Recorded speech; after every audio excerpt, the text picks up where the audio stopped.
Welcome to part 2 of our lesson, in particular decision making and problem solving. Research shows that managers may integrate both rational and behavioral approaches to decision making. This is called the integrated approach, and it combines the unrealistic demands of the rational approach and the limited short-term orientation of the behavioral approach to create a more practical approach for making decisions in organizations. Managers use a combination of rational, behavioral, and practical approaches to make decisions.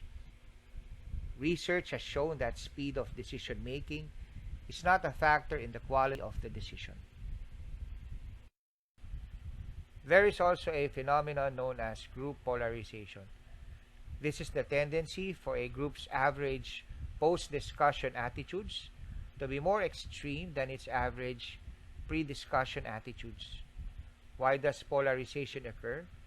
Because of increasing confidence from shared opinions, because of persuasive arguments convincing weaker supporters, and individual substituting group responsibility for individual responsibility for the decision.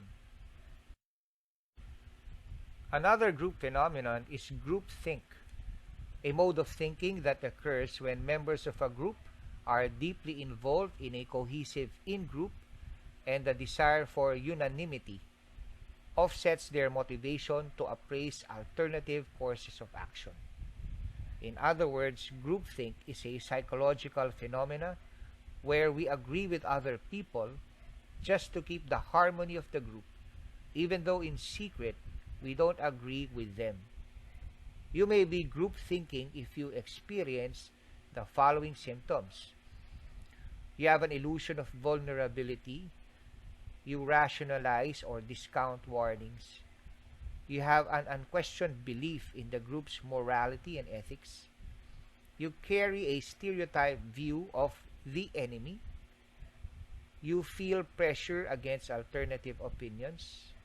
There is self-censorship of deviations from the apparent group. You share the illusion of unanimity due to self-censorship. There is the presence of self-appointed mind guards.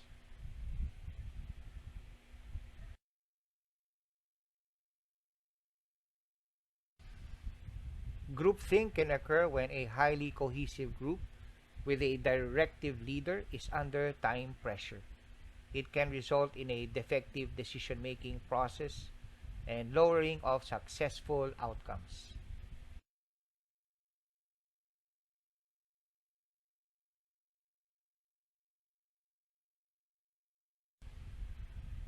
Decision-making defects and decision quality could mean considering and focusing on fewer alternatives, failure to perceive non-obvious risks and drawbacks of an alternative, rejecting expert opinions, ignoring potentials for setbacks or actions of competitors in not developing contingency plans.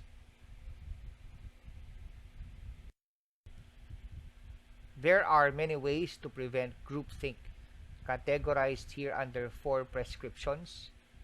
Leader prescriptions are: assign everyone the role of critical evaluator, be impartial, do not state preferences, assign the devil's advocate role to at least one group member, use outside experts to challenge the group, be open to dissenting points of view.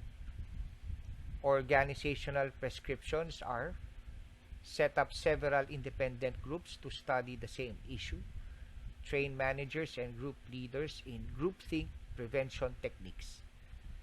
Individual prescriptions: be a critical thinker, discuss group deliberation with a trusted outsider, report back to the group.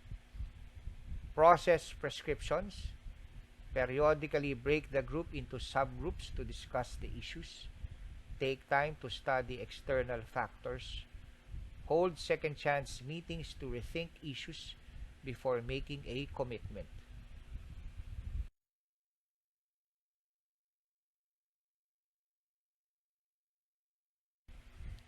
Participation is the degree of employee involvement in the decision-making process. Participation have the added benefits of better solutions in judgmental tasks, producing more and better solutions in complex problem-solving tasks, and creating a greater interest in the task. However, a higher degree of participation also increases the risk of polarization and groupthink. The three group problem-solving techniques are brainstorming. This technique is used in the idea generation phase of decision-making. It assists in development of numerous alternative courses of action. Nominal group technique. Members generate many ideas, discuss them, and then vote, repeating the cycle until they reach a decision. The Delphi Technique, a method of systematically gathering judgments of experts for use in developing forecasts. I am sharing a link below in the description about the Delphi Technique.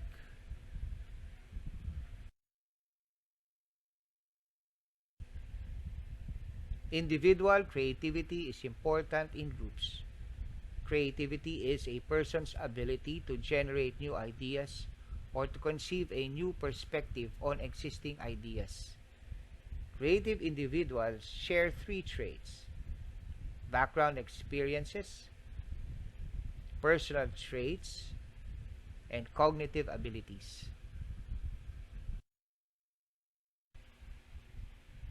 The creative process follows the four steps illustrated here: preparation, incubation, insight, and verification.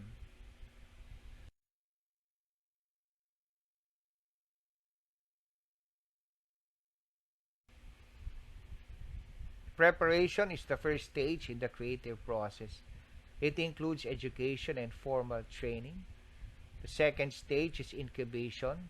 It is the stage of less intense, conscious concentration, during which a creative person lets the knowledge and ideas acquired during preparation mature and develop. Third stage is insight. It is the stage in the creative process in which all the scattered thoughts and ideas that were maturing during incubation come together to produce a breakthrough. And finally, verification, the final stage of the creative process in which the validity of truthfulness of the insight is determined. To enhance creativity in organizations must use explicit goals to make creativity a part of the organizational culture. It should also reward creative successes and never punish creative failures. That ends today's lesson. Thank you for listening. Have a nice day and God bless.